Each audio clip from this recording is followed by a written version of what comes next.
السلام عليكم ورحمة الله وبركاته. الحمد لله رب العالمين والعاقبة للمتقين والصلاة والسلام على خير المرسلين وعلى آله وصحبه أجمعين أما بعد. قال الله تعالى في الكلام المجيد والفرقان الحميد. أعوذ بالله من الشيطان الرجيم. بسم الله الرحمن الرحيم. آج کے اس انجمن میں جس موضوع پر بولنا چاہتی ہوں وہ ہے لعنت کا عذاب۔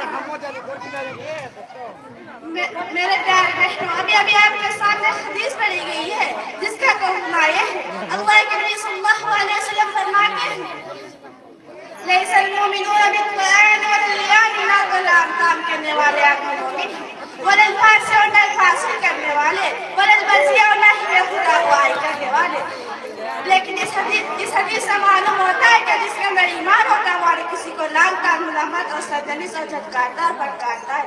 لیکن آج معاشرے میں دیکھا جائے بہت سے آدمی ایسے چاہے مرد ہو یا عورت ہو، غصے کے وقت اپنی زبان کو قابو میں نہیں پاتے ہیں اور بے صبری سے انسان زبان گلیوں پر لعنت بھیجتے رہتے ہیں، اور زیادہ کر خود اپنے آپ کو، اپنے اولاد کو، شوہر اپنی بیوی کو، بیوی اپنے شوہر کو لعن کرتے ہیں۔ حالانکہ لعن طعن کرنا خطرناک جرم ہے۔ حدیث کے اندر آئے کہ اسے قتل کے برابر قرار دیا۔ اللہ کے نبی صلی اللہ علیہ وسلم فرماتے ہیں المؤمنون فهو كقتله، کسی مومن پر لعنت بھیجنا قتل کے برابر قرار دیا ہے۔ لیجیے حدیث سنیے اور غور کیجیے کہ لعنت بھیجنے کے بعد اس کا انجام کیا ہوتا ہے۔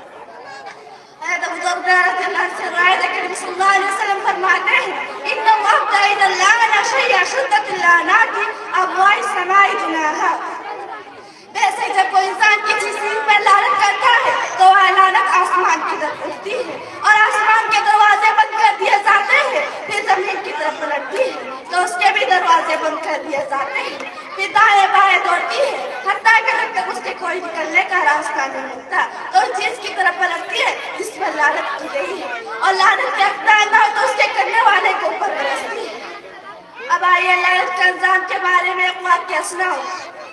حیدر عمار بن حسنین کہتے ہیں کہ ہم ایک سفر میں رسول صلی اللہ علیہ وسلم کے ساتھ تھے، ہمارے قافلے کی ایک انصاری عورت بھی تھی، وہ اپنی اونٹنی پر سوار تھی، اونٹنی سے تنگ آ کر اس نے اونٹنی پر لعنت کی۔ نبی صلی اللہ علیہ وسلم نے سنا، فرمایا اس اونٹنی پر لعنت کی گئی ہے۔ حیدر عمار بن حسنین کہتے ہیں گویا میں ابھی اس اونٹنی کو دیکھ رہا ہوں جو لوگوں کے درمیان دہکاری ہوتی ہوئی ہے، کیونکہ اس کے لیے کوئی تیار نہیں۔